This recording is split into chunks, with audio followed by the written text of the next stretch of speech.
Irmãos e irmãs, vamos a mais um momento da nossa liturgia da palavra. Eu transmito sempre aqui a liturgia, pesquisando em fontes fidedignas.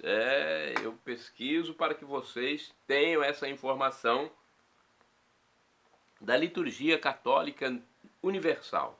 É a mesma liturgia no mundo inteiro. Que beleza, né? Essa é a atuação da Igreja Original de Cristo. Uma liturgia só para o mundo inteiro, em todas as suas igrejas.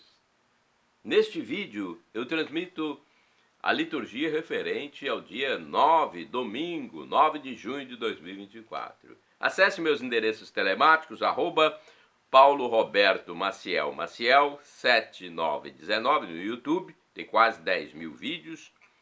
Acesse também o Paulo Roberto Maciel 6 no Instagram, facebook.com/Paulo Maciel da Rádio e o blog repórterpaulomaciel.blogspot.com. Dê um like, compartilhe, inscreva-se, porque eu faço aqui o que Jesus mandou: ide pelo mundo e evangelizar, e o que de graça recebestes, deem também de graça.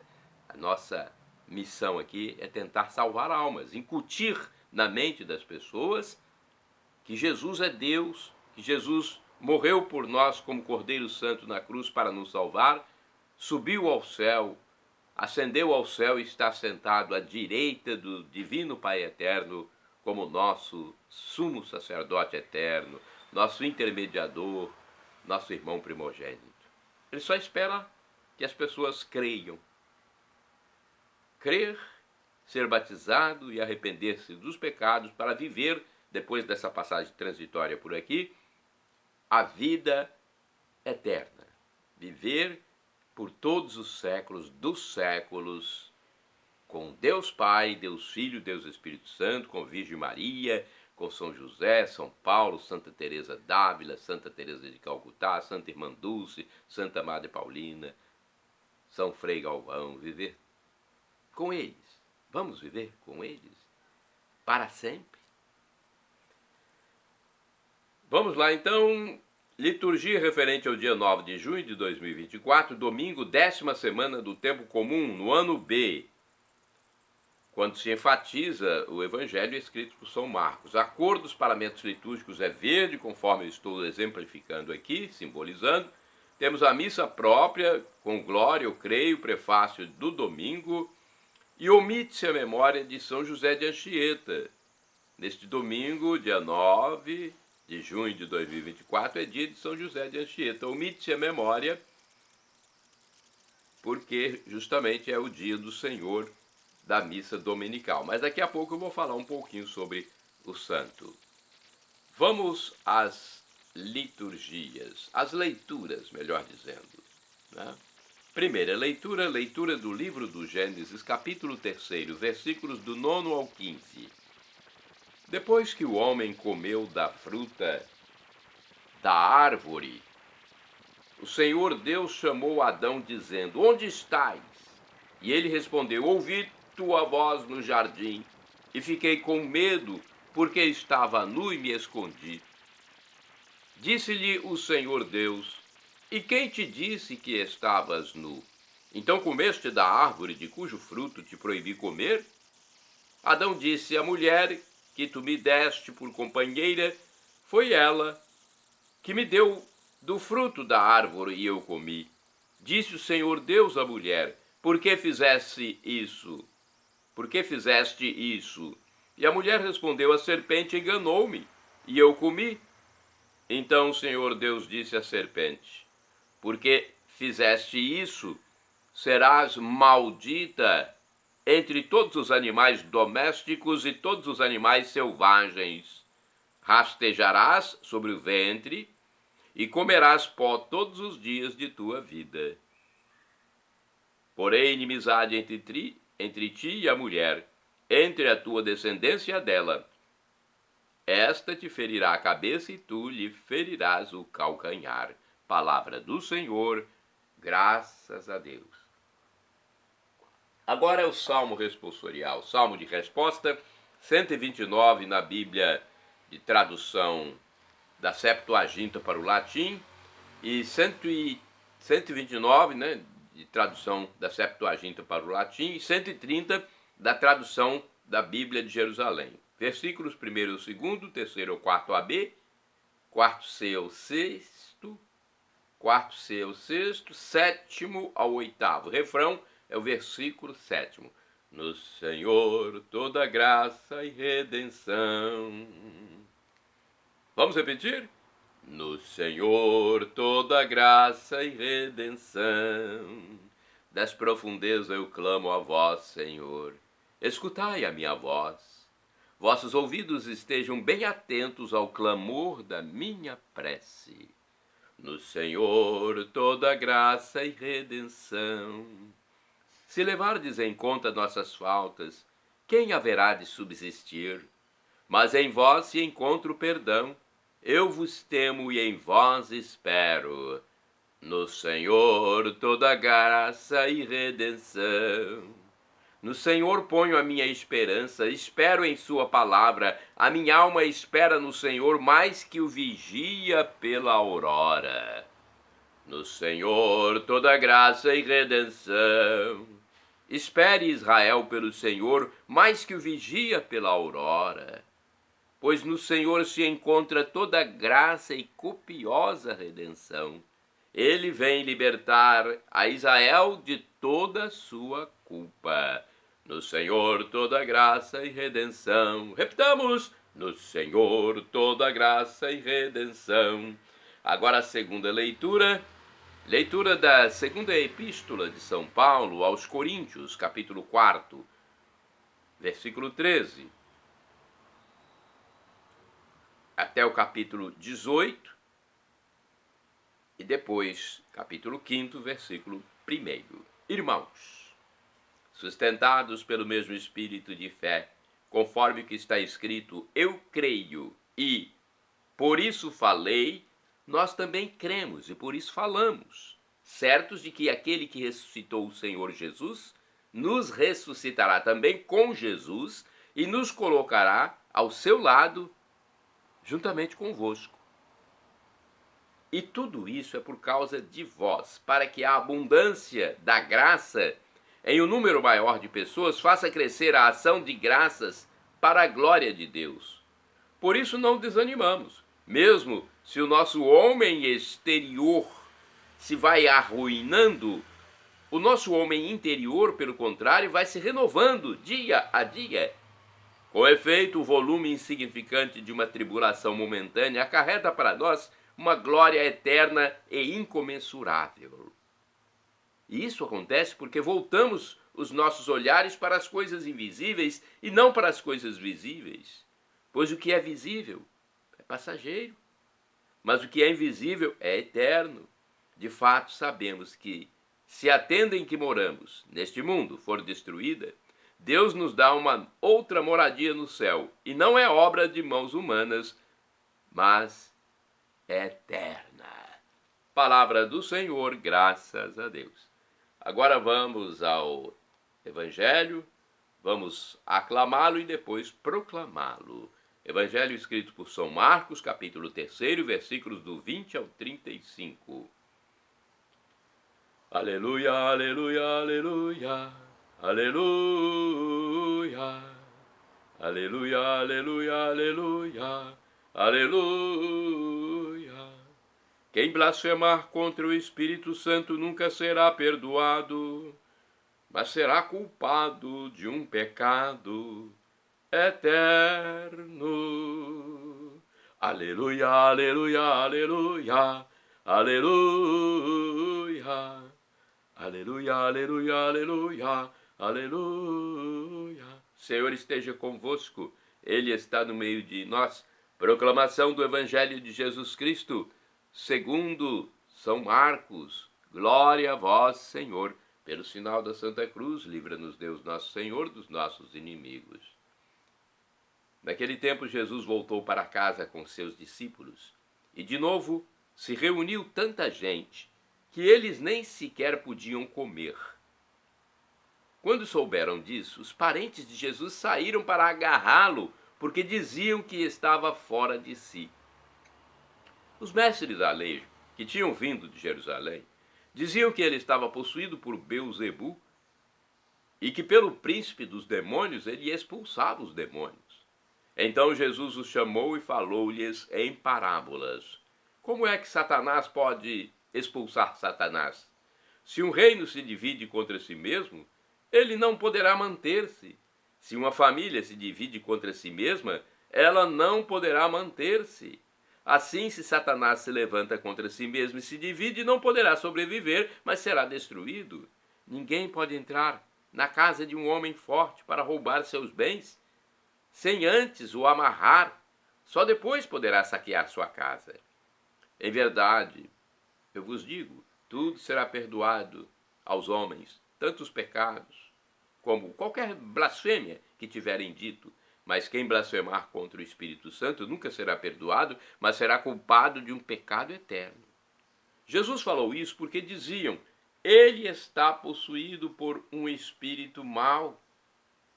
Nisso chegaram sua mãe e seus irmãos. Eles ficaram do lado de fora e mandaram chamá-lo.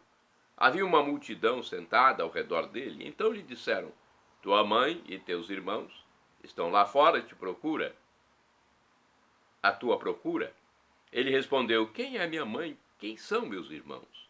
E olhando para os que estavam sentados ao redor, disse: aqui estão minha mãe e meus irmãos.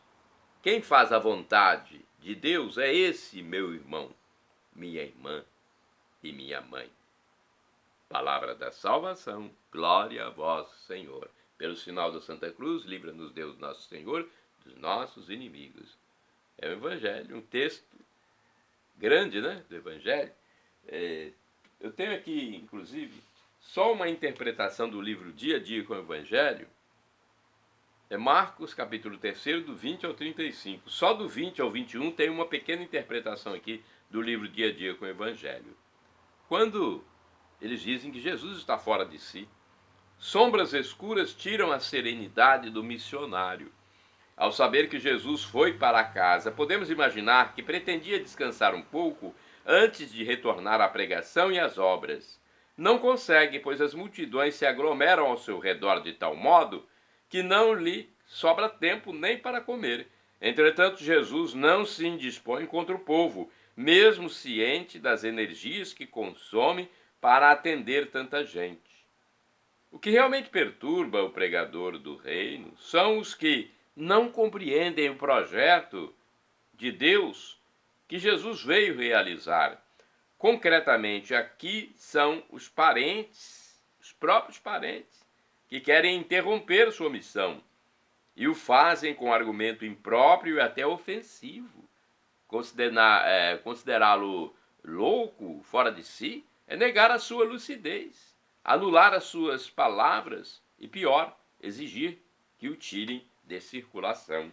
São os meios-irmãos de Jesus. São os primos, né? Na verdade, a Igreja Católica nos ensina que são primos dele, parentes. Os parentes.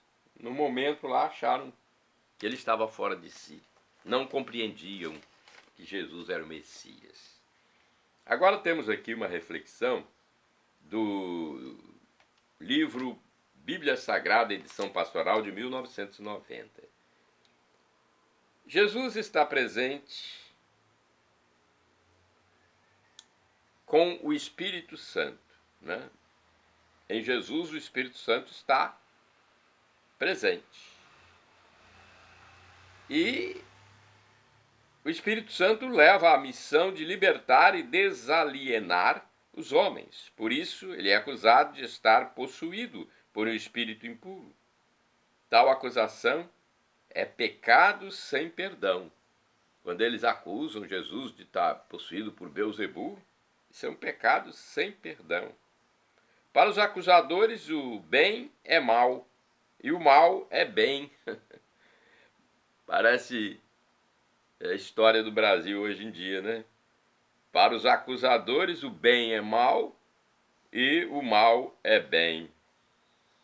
Eles, na verdade, estão comprometidos e tiram proveito do mal, por isso não reconhecem e não aceitam Jesus. Enquanto a família, segundo a carne, está fora, a família, segundo o compromisso da fé, está dentro, ao redor de Jesus. Sua verdadeira família é formada por aqueles que realizam na própria vida a vontade de Deus, que consiste em confirmar a missão de Jesus. Vamos a mais uma reflexão do Anuário Folhinha do Sagrado Coração de Jesus. É um texto da irmã Jailda Rocha Caetité, de Petrópolis, Rio de Janeiro. O bem que fazemos é pela ação do Espírito Santo. É a força de Deus a atuar na vida e na caminhada de todo aquele que se abre à sua graça, dando-lhe capacidade para fazer o bem a todos. E Deus mesmo inspira e transforma a nossa vida. Jesus só fez o bem e fez bem todas as coisas. Muitos não acreditaram nele e por isso o acusaram de estar possuído pelo demônio. A indiferença, a inveja e a incredulidade do coração daquelas pessoas as impediam de acolher e acreditar na mensagem e na ação de Jesus Cristo e se fecharam à graça de Deus.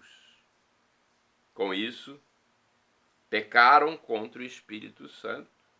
Hoje somos convidados a abrir o nosso coração à ação do Espírito, a viver como Jesus viveu, colocando em prática a vontade do Pai eterno, para assim fazermos parte da sua família. Bem, agora é a hora dos santos do dia, porque é domingo, dia do Senhor, dia de missa de preceito para o católico, mas também temos alguns santos, como São José de Anchieta. Existe uma cidade, para quem não sabe, aqui no Espírito Santo, com o nome de Anchieta. É um local onde ele morreu. Onde ele viveu, não é? São José de Anchieta é santo do dia 9 de junho. Ele foi presbítero, ou seja, padre, sacerdote. Faleceu em 1597 em Anchieta, aqui no Brasil, aqui no Espírito Santo.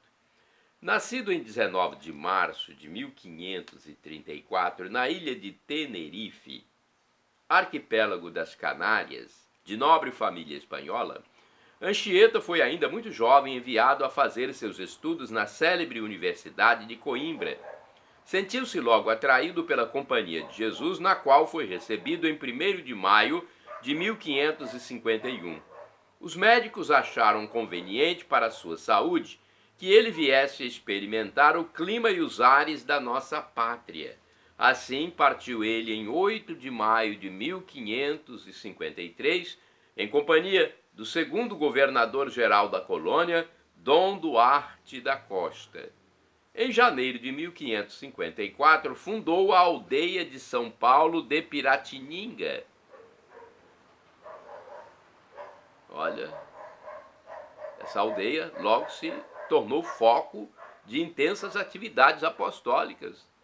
E é hoje uma das maiores cidades do mundo, São Paulo, fundada por Anchieta. O apostolado de Anchieta em nosso país foi marcado por uma atitude heróica diante dos sofrimentos. A fome o atormentava com frequência, os perigos e a morte o ameaçavam a cada passo.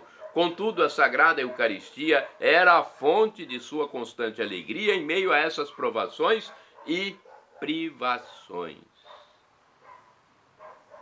Gente, não foi uma vida fácil, hein? A santidade que resplandecia em seu rosto tocava os corações dos selvagens habitantes destas terras.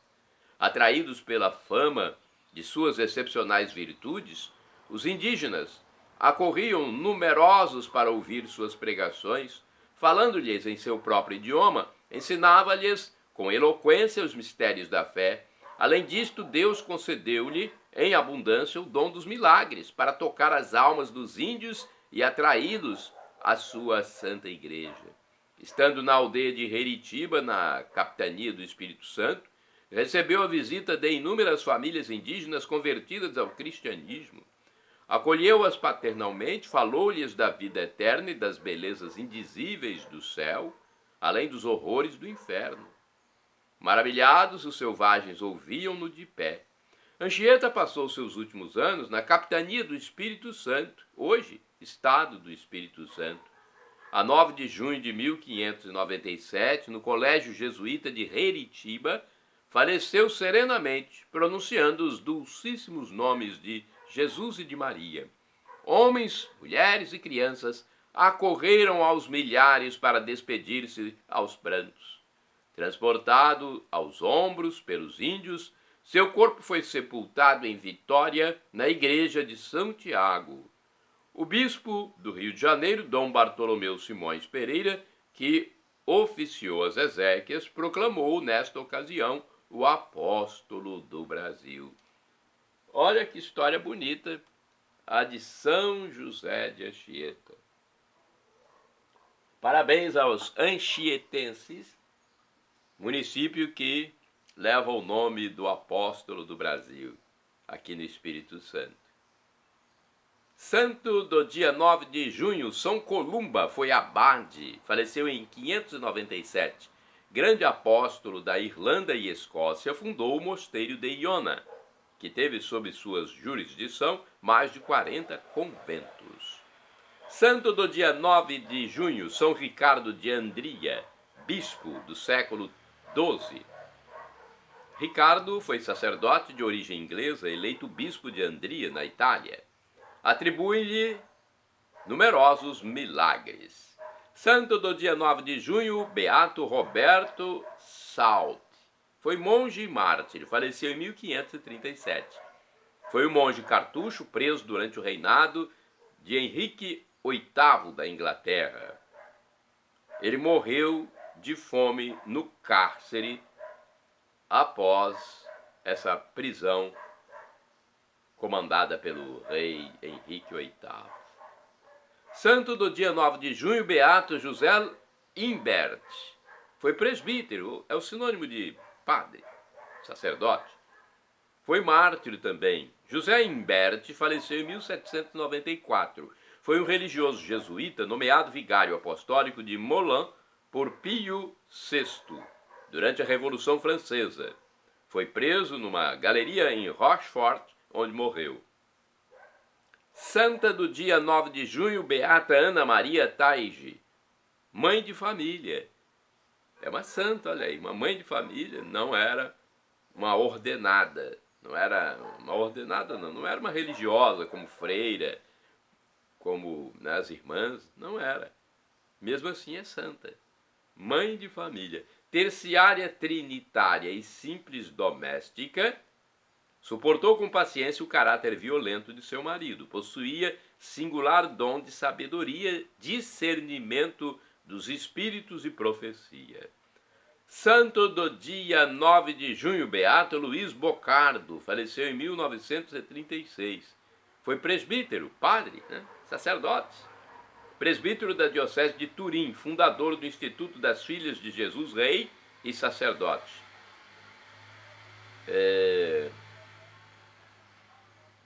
Essa instituição era de religiosas não videntes de vida contemplativa.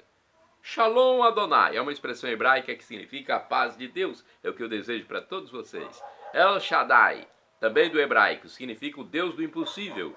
O professor e escritor de mais de 100 livros da Igreja Católica em seu canal no YouTube, Felipe Rinaldo Queiroz de Aquino, que responde às nossas dúvidas, diz que Deus, esse Deus do impossível que pode tudo, onipotente, pode nos dar uma dessas três respostas quando solicitamos algo: sim, não ou espere. Então, quando você suplica a Deus, pode receber uma dessas três.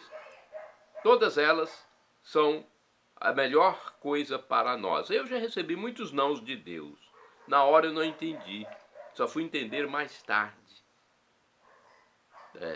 Se eu tivesse recebido um sim, já não estaria mais aqui. Ainda bem que Deus me deu um não em muitas súplicas que eu fiz. E agora eu clamo do aramaico, dialeto de Jesus, Maranatá, como dizemos nós católicos, ou Maranata, como dizem nossos irmãos separados, os evangélicos ou protestantes. Não importa a pronúncia, o significado é o mesmo. Vinde, Senhor Jesus. Será o fim da história, o fim desse tempo, desse espaço que temos aqui. E Jesus virá com seus santos e anjos para o julgamento da humanidade. Aqueles que crerem nele, forem batizados e se arrependerem dos pecados, viverão por todos os séculos dos séculos, eternamente, tendo a visão beatífica de Deus. Algo inenarrável. São Paulo diz que o sofrimento de agora nem se compara com a glória futura que será revelada em nós. Nós teremos corpos transformados, glorificados, semelhantes ao de Jesus ressuscitado, ao dos anjos. Perdão, Senhor, pelos meus pecados passados, presentes, futuros, físicos e espirituais. Pecados do pensamento, palavras, atos, omissões, e me dê a vida eterna.